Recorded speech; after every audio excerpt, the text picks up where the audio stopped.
अभी केंद्र सरकार ने एक बड़ा फैसला करते हुए झारखंड के पारसनाथ में स्थित जैन समुदाय के पवित्र तीर्थ स्थल समेत शिखर को पर्यटन क्षेत्र घोषित करने का फैसला वापस ले लिया है। यहाँ सब पर्यटन और इको टूरिज्म गतिविधियों पर रोक लगाने के निर्देश दिए हैं। केंद्रीय पर्यावरण मंत्री भूपेंद्र यादव ने यह आदेश दिए। नया आदेश यह है कि इको सेंसिटिव जोन के प्रावधानों को कार्य रूप देने पर तत्काल रोक लगाई जाती है, जिससे यहाँ पर्यटन और इको टूरिज्म की गतिविधियां शामिल ना हो। इसके लिए एक निगरानी समिति भी बना दी गई है, जिसमें जैन समुदाय से 2 सदस्य और 1 सदस्य स्थानीय जनजाति समूह का बनाया गया है।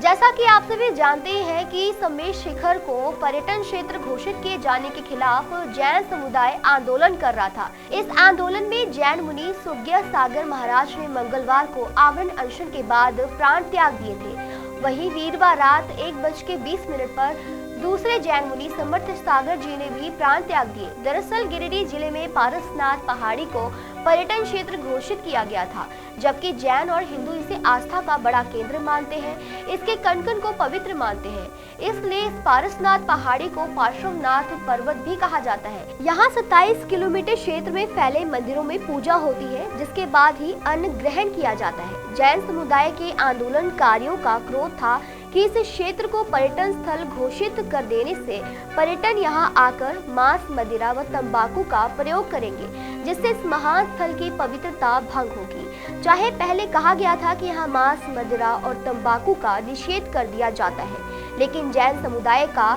आग्रह था कि आस्था का केंद्र को पर्यटन स्थल बनाकर इसकी पवित्रता भंग नहीं करनी चाहिए। अपने आप में यह बात सही है। बेशक इस समय हमारी सकल घरेलू आय का बड़ा हिस्सा पर्यटन व्यवसाय से आता है। इसके 2 हिस्से हैं, रमणीक पर्यटन स्थल व इको टूरिज्म, और दूसरा धार्मिक पर्यटन। धार्मिक पर्यटन का महत्व कम नहीं है। इसमें श्रद्धालु लाखों की तादाद में खींचे चले आते हैं। उन्हें भला पर्यटन प्रचार की जरूरत ही क्या। जैन भावना का आदर तो होना ही चाहिए, उनकी पवित्रता को भी बरकरार रखना चाहिए। फैसले के बाद मुनि श्री 108 प्रणाम सागर जी ने भी इसे समाज की जीत बताया और कहा कि यहाँ जो धर्म और देवता का केंद्र है, यहाँ पर्यटकों की अंग भीड़ पिकनिक माहौल को दूषित करेंगी। जहाँ जहाँ देश में आस्था के केंद्र है, वहाँ आधुनिकीकरण होता है, तो रोजगार व व्यापार को वहाँ अपने आप शक्ति मिल जाती है। अभी गृह मंत्री अमित शाह ने भी कहा कि अगले साल के जनवरी मास तक अयोध्या में भगवान राम का भव्य मंदिर बना दिया जाएगा। करोड़ों लोगों की आस्था के केंद्र महाकाल, महाराज, उज्जैन और बाबा काशी विश्वनाथ धाम के जो महत्वाकांक्षी नवीनीकरण हुए हैं, उनसे यहाँ अपने आप धार्मिक आस्थावान पर्यटकों, रोजगार और व्यापार की वृद्धि हो गई है। इसके लिए इन्हें पर्यटन केंद्र घोषित करने की क्या जरूरत।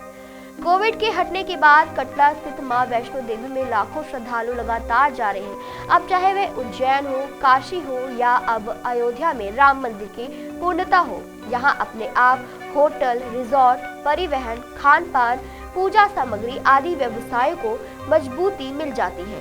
जहां लाखों श्रद्धालु अपने आप आते हो, उन स्थलों को पर्यटन स्थल घोषित करके फालतू का विवाद क्यों पैदा किया जाए।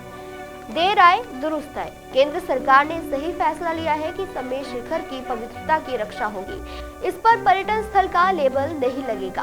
धार्मिक आस्था के केंद्र अपने आप श्रद्धालुओं को आकर्षित करते हैं। यहाँ पर्यटन स्थल घोषित करने की भला क्या जरूरत है। हमारी इस वीडियो के बारे में आपके क्या विचार है, आप कमेंट कर जरूर बताएं और ऐसे ही देखते रहिए आत्मा चैनल। जय जिनेंद्र।